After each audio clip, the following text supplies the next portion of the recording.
Imagine you just bought a little cabin on a small lake in the middle of nowhere and you're heading up to spend the weekend there. That's how I'm feeling right now, except this cabin cost me almost nothing. I'm heading back to our little cotton house today to continue where we left off.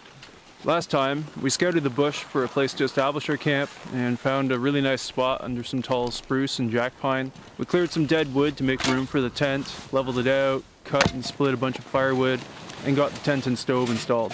Now I'm back to keep working on it. I want to get a tarp up to protect the tent from heavy snow or even rain if there is a warm spell, which is hard to imagine right now, it's a cold one. I also want to explore the lake and surroundings, we didn't have time to do that last time, and beef up our firewood supply. I'm also eager to find out what kind of fish are in this lake, but that's going to have to wait for next time because it's way too cold for my liking. And Erin is out of town right now, so I'm here solo and I want to get the place really nice for her the next time she comes. And it's supposed to be very cold tonight, so time to get to work. Got to keep the blood moving too.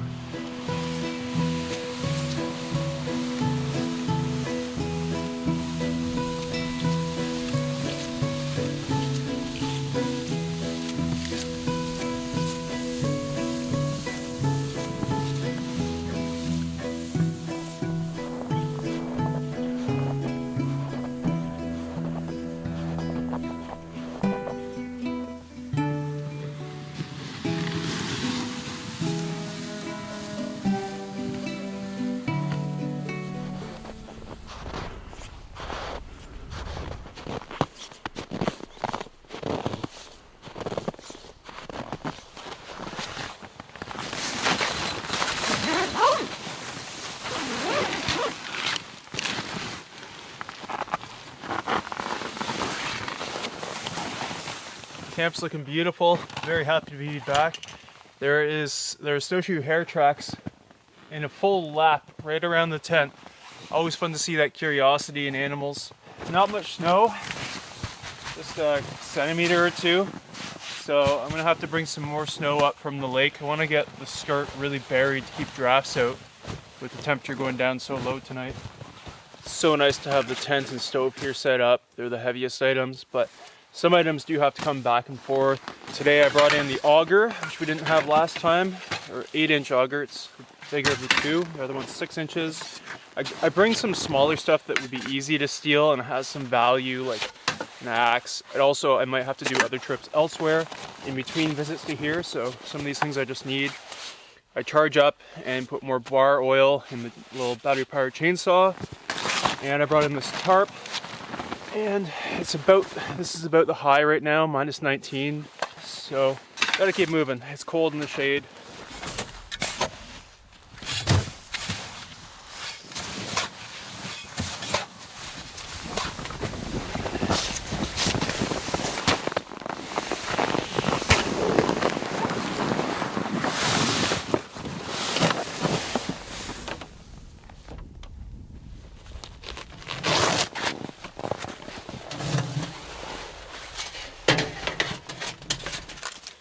The fire ready to light. It's just nice to come back to, or if something goes wrong, and I've got a quick heat source.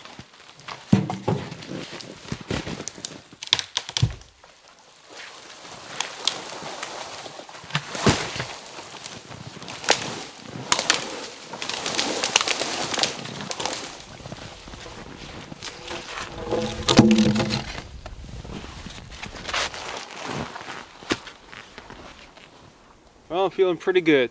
Things are looking really nice here. Got a hot cup of water. I'm gonna go grab the water for the night very shortly. The sun's going down pretty soon.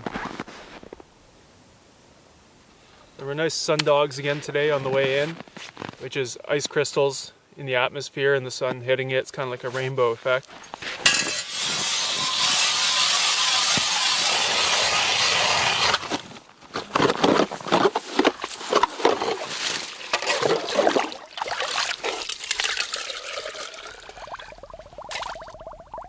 Got a completely pointless experiment to try tonight. I've got a few containers and I'm just gonna let them freeze and see what happens. The one I'm most interested in is this flask. It's leaking. If the cap's open, it leaks. So wow, ice just immediately freezes on this because the metal's so cold. Yeah, so it leaks as soon as you open the cap. and air can displace it, but once it's tightened, it doesn't leak. So it'll be interesting to see if it can break the steel. I know water can when it freezes. It's just an unstoppable force. And one plastic container with a tight lid, and another plastic container with no lid. Absolutely pointless. Just curious. Here are the contestants. It's only been about 2 minutes and the open container is already freezing over on the top.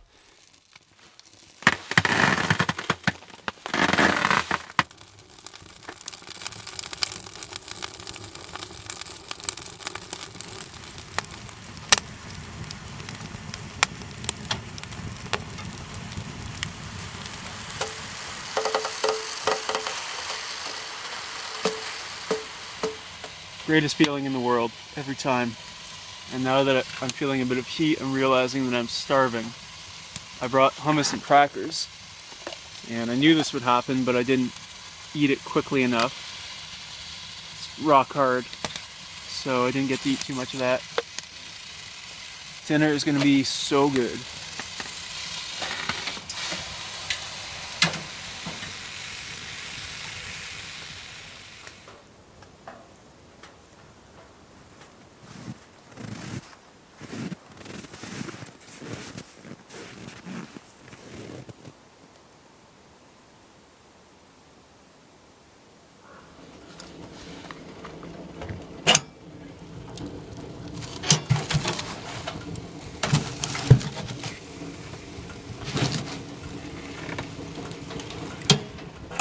Water's boiled, so I'm gonna get dinner on. Nalgene's pre-frozen. Fix that right up. Ravioli tonight. Really looking forward to it. And I've got the sauce warming up in some hot water here. Just fits perfectly in the top of the kettle. Just a little coincidence that makes me super happy.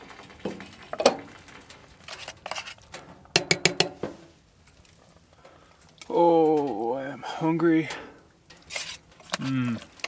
So on my way in today, I picked up my trail cam. I had it set up on the trail that we come in on, and I don't think there's anything on it significant. There were snowshoe hare tracks, but that's very common around here, and I'm really hoping to get something more interesting like wolf or moose, or especially lynx would be a real treat.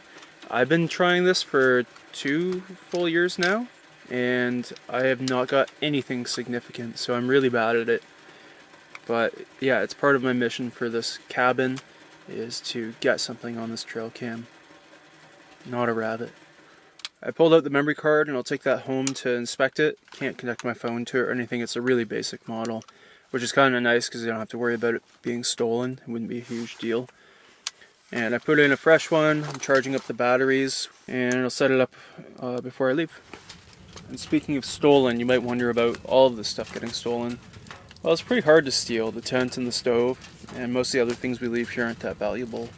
So, I doubt it. And people don't really mess with other people's stuff in the bush out here, because that could put them in a life-threatening situation, potentially. So, yeah, I highly, highly doubt it. And there were no tracks. The tracks on this lake are just ours from the last time, and it's just a random little lake in the middle of nowhere. It's a good chance no one's going to come to it all winter. All ours. So I've got this thermal imaging camera, it just attaches to my phone, and then I can see in infrared. I thought it might be interesting to identify cold spots. You can see it there under the door. That's a cold spot. It makes perfect sense.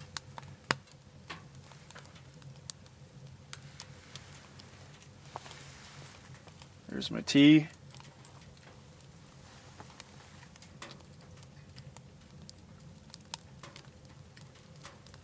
How about up top? Yep, pretty warm. That's where a lot of the heat goes. Yeah, so along the base of the tent, just as you would expect. Let's have a look outside.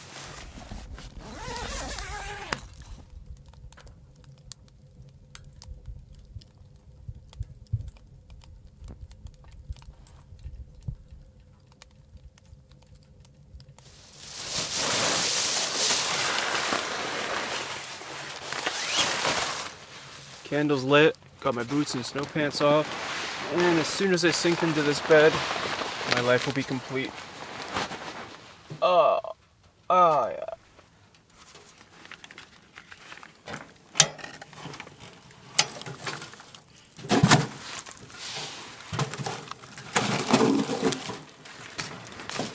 It's a big stove. Huge.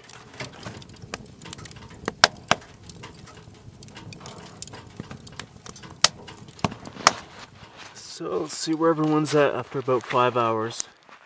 This is rock hard, but in pretty good shape. The flask has a bulge to it. It's kind of cool. Yeah, definitely warped. And this one with a tight lid on.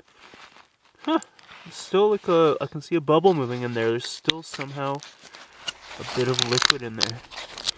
Anyway, okay. Minus 25. Should get a little colder than that.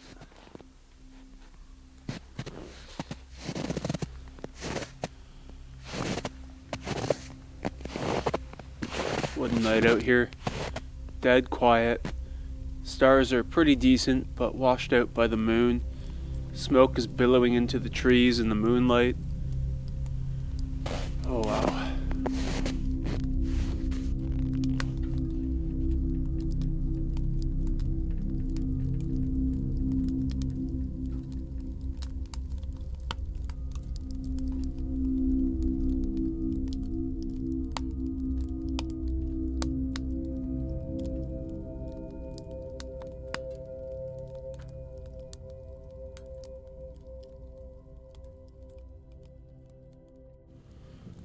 Just got up to pee. It's minus 29 out there.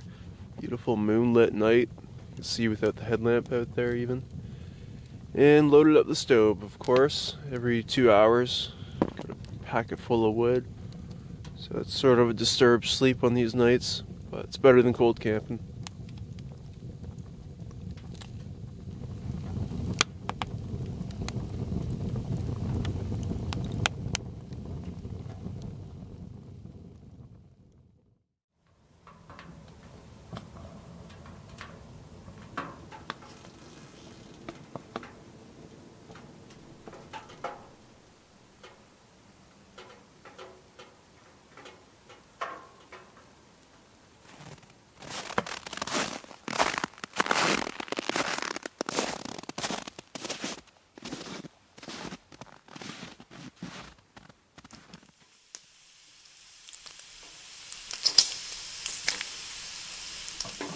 Beautiful morning to be out here in the bush.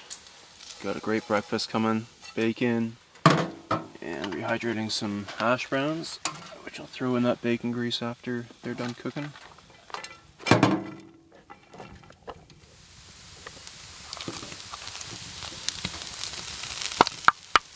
Been getting lines on the tarp while breakfast cooks. And I think it's ready. Yep. These crispy hash browns and onion, ketchup. So I just brought in the contestants. This guy, not much change at all. A bulge on this one, nothing impressive. I was hoping something would explode or burst, but that is kind of cool that steel was able to bulge like that. It's got a Leafs logo on it. I should have known it would collapse under pressure. And this concludes the most pointless experiment ever conducted in the name of science.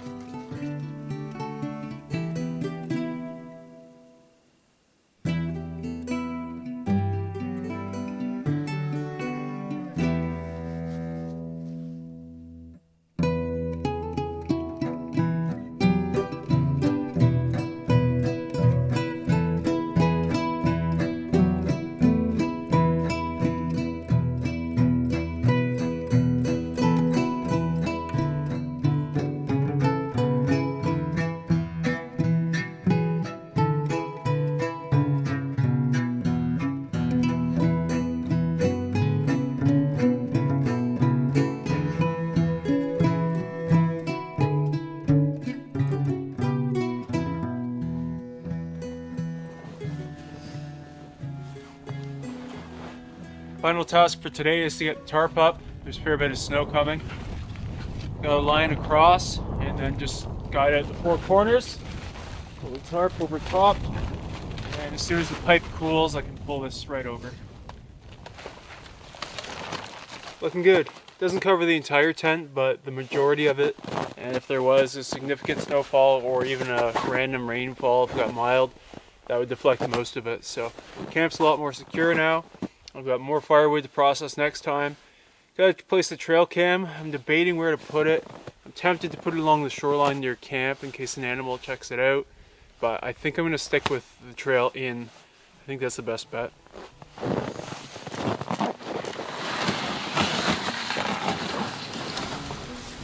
Sundogs yet again today, and I think I gotta name this Camp Sundog. Seems only fitting with the way things have gone so far. I was gonna explore the lake a bit, but it's pretty cold and there's a breeze, so I think I'll do it next time when I'm fishing. We've got some milder temperatures coming up, so that'll be great for wetting a line and getting around this lake. Already can't wait.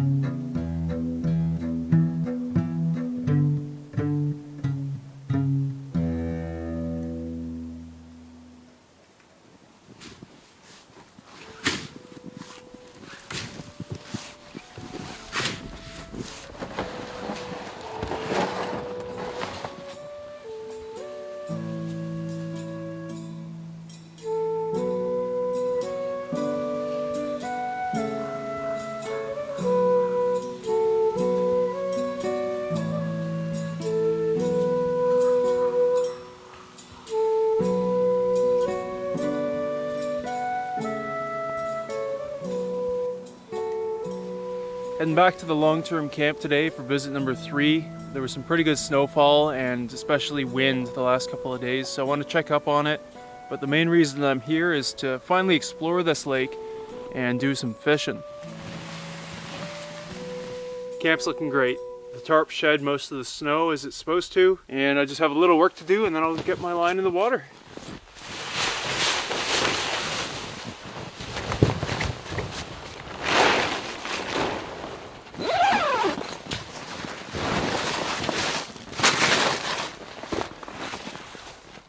Home sweet home. It smells so nice in here thanks to these boughs. You only take a couple from a mature tree here, mature tree there, and it is quite nice on a long-term camp like this. Got a fair bit of firewood, certainly enough for tonight, but I'll keep up the supply, keep it going for next time. Nice good sized jack pine here. Fiber is still great in it, so this is some good firewood, really good.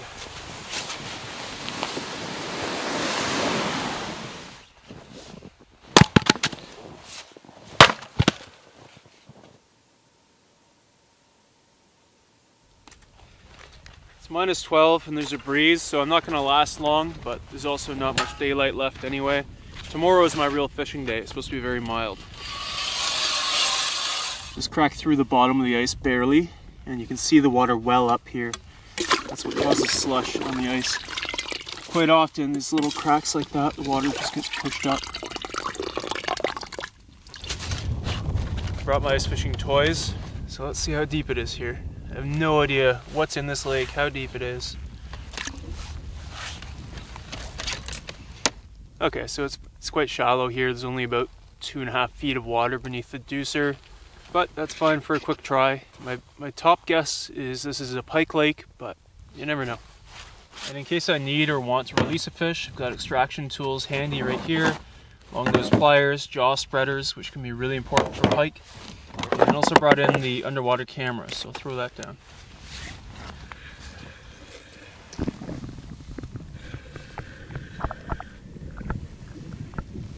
It's hilarious how advanced technology is these days, and fish cameras are still in like 1999. They're so far behind, but it does the job. Just funny how anglers are not that picky, and the scale is obviously not the same as cell phone markets, but now that I've got a sense of what I'm dealing with, get my lure down there, little lipless crankbait.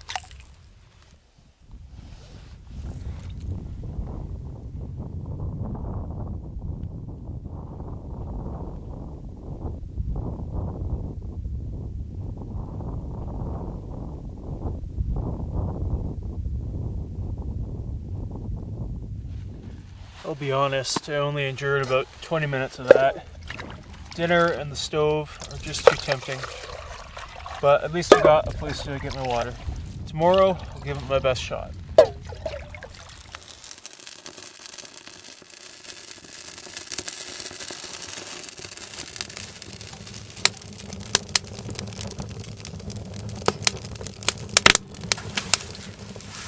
Yep, this is more like it.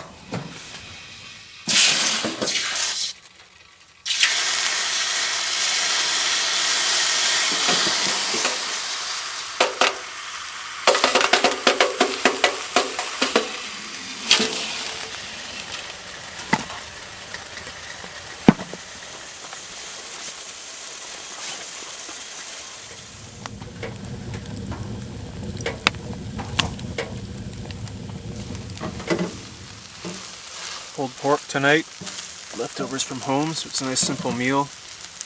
And why not cook a little maple syrup into that too?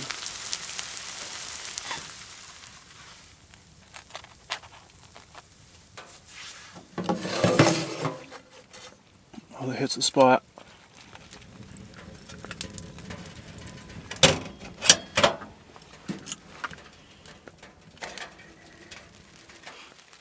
Just started to snow. Wasn't expecting that. Really looking forward to milder temps tomorrow, and it's so nice to have this camp established to enjoy it, not have to set up and take down every single time. It was bitterly cold our first 2 visits, so yeah, it'll be fun to try some ice fishing tomorrow. And if you're wondering about the legality of staying in a spot like this, in Canada it is allowed on public land, crown land, for up to 21 days, and after that point you just have to move 100 meters. So that's easily done on a lake like this, and that's just to prevent squatting. And as for the firewood, if you're camping, you're allowed to take standing dead wood, not live trees. Those belong to the crown. So yeah, and I wouldn't want live trees because it'd be wet anyway. So yeah, it's all above board here.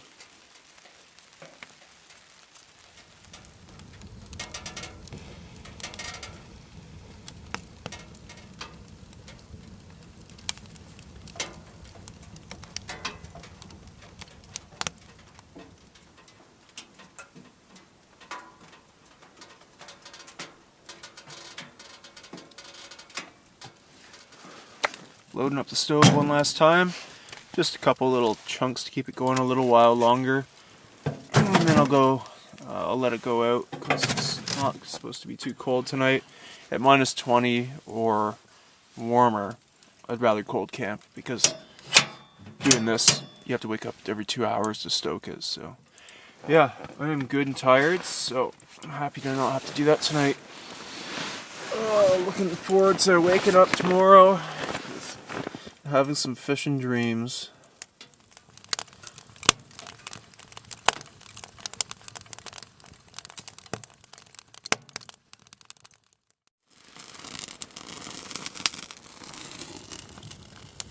Just minus 5 right now, but this is still wonderful.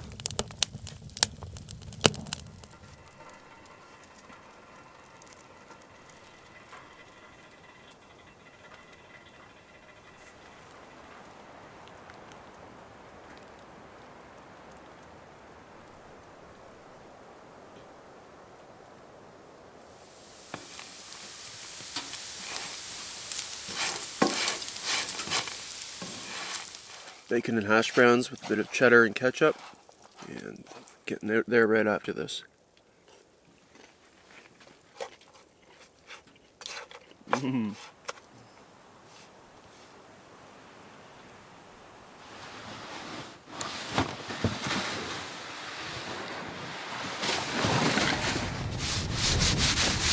Yesterday's hole, nicely frozen over.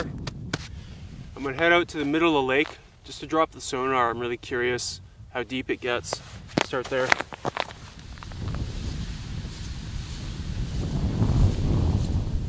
So I'm pretty much in the middle of the lake. Camp's back there. Gonna drop the sonar down. It started to snow, which wasn't really forecasted, and hopefully it doesn't start turning to rain or it's gonna be a really short day. It's very mild, it's just below freezing. Okay, that's good to see. It's about 40 feet deep, and there might even be a couple fish down there. Just two red marks. This is the new returns, that's live, and then this is historical. So this is older and older, that's not movement. And that's my lure making its way down. Let's see if any of these lines move. Well, if anything, they moved away. Those returns just got way weaker. A couple of them went away. Oh, yep, that was a fish. You can see that one going down. So there's something down there. So this lake just got a lot more interesting. It's actually 85 feet deep here. I had it on the 77 kilohertz beam. This is a dual frequency transducer, so it also has 200 kilohertz. 200 is a narrower beam, 77 is wider, and it fooled the 77 into thinking that this was bottom, but it's most likely either the thermocline, where the water temperature changes dramatically, and sometimes that can fool the transducer, the sonar, and it could be a school of bait fish, or both, because it looks like there are distinct marks, so it could be bait fish hanging out around the thermocline, which makes a lot of sense. No takers here, and I'm pretty convinced that these are bait fish, so they're not going to be able to even take this lure, and I generally prefer to fish shallow, but really good to know that this has some good depth to it. There's a point over that way. That's my next stop.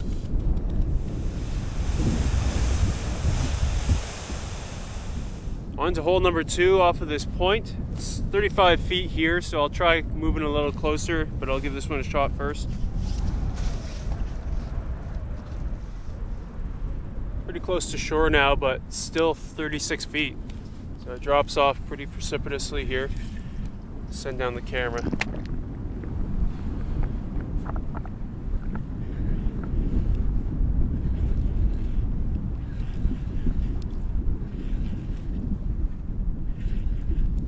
So that's pretty cool. I can see a fish or two down there.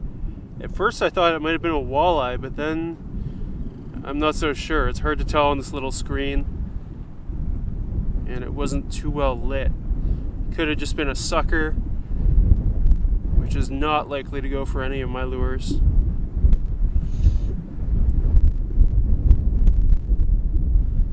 But pretty cool to catch one on camera at least. Got another look at the fish down there, and now I'm wondering if it was just a bait fish that was really close to the lens. This made it look bigger. Probably was. It's really hard to tell scale on that camera.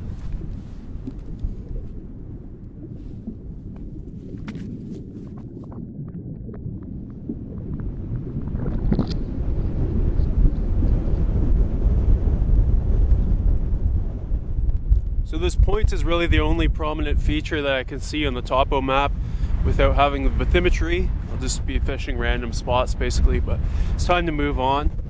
Only got 2 or 3 hours left, and then I got to hit the road. I'm really hoping to have fish for dinner, but I'm also scouting the lake for our next camp spot if we end up staying here more than 21 days.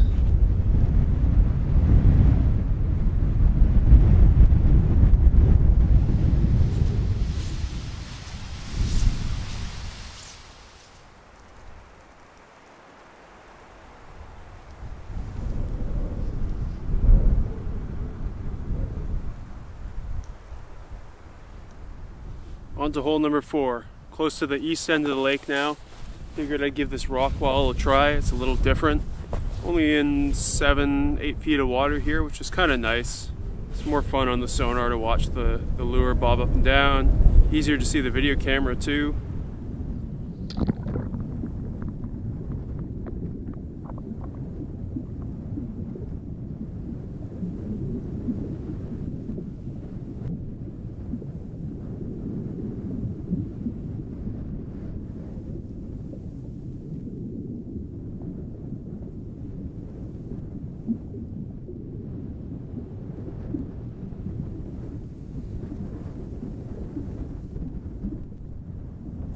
Fish on the screen.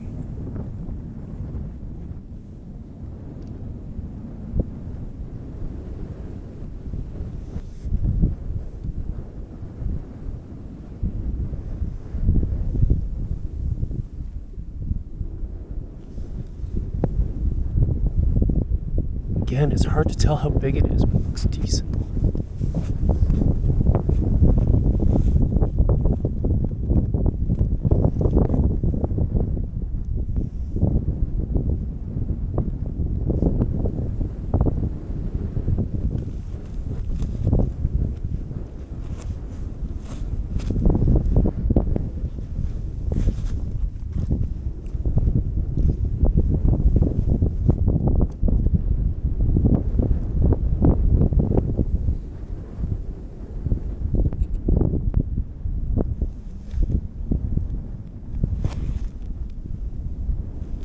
some dead emerald shiners on there.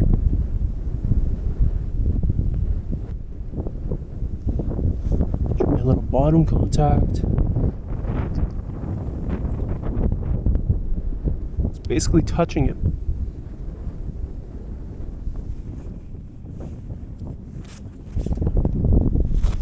Okay, I'm sending the tube jig down, switch it up quick.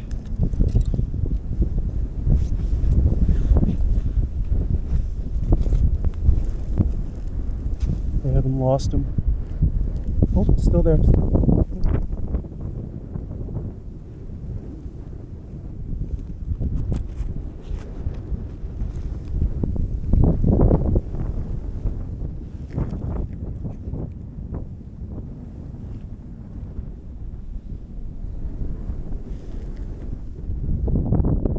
And it's so hard to tell the scale on this underwater camera.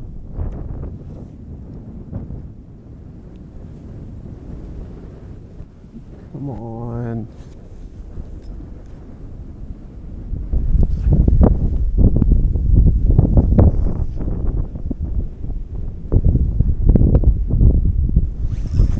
Yeah.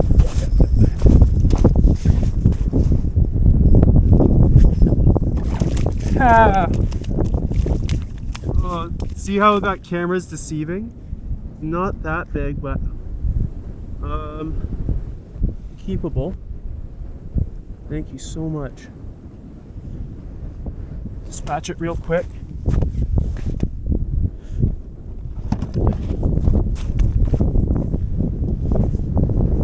Thank you. Well, there's dinner for tonight. I'm gonna take that home. Yeah, on the camera, that looked like it could have been a 30-inch pike. It's so hard to tell. That is a quick way to dispatch them and put them out of their misery. A lot better than suffocating on the ice. So we got several things we'd like to get done here at the long-term camp. One was ice fishing, it still is, I'll keep going. And two is catching something on the trail cam, which I'm sure I didn't do again this time because there were no tracks near it when I came in. And three is try our igloo building tool again. We failed last time and the time before. But right now with these mild temperatures, it's perfect packing snow. It would be so much easier. Both times we tried it, it was bitterly cold and we had sugar snow, so it's very hard, much harder to make it stick together. So we'll come back on conditions that'll give us snow like this.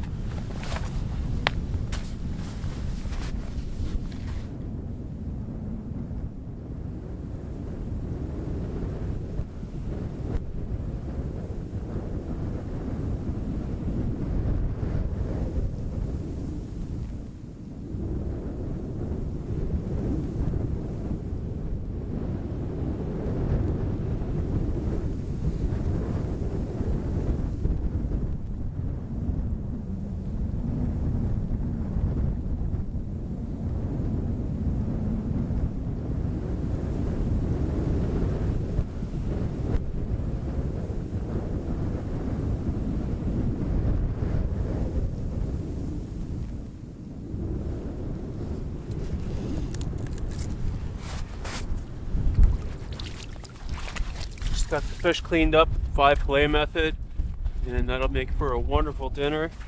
And unfortunately I gotta head out. I'm worried about the mild conditions turning these bush roads into ice. So I want to get out while there's still some daylight, and I gotta get back to camp, pack up, and haul out. So got what I wanted, I'm happy.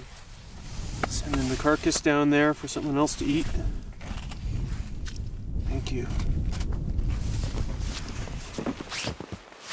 Back to camp, and the warm temperatures have created some open water here along the shoreline, either meltwater or just the pressure of the ice forcing water up to the shoreline. Nice to feel those temperatures though, feels like spring. Alright, camp's all squared away here. Just set up the trail cam here. I'm going to try something different, but if there are lynx tracks on the trail that we use next time, I'm going to be gutted. Next time might be a longer visit too. I'm ready for a bit more time here. Another great little trip though.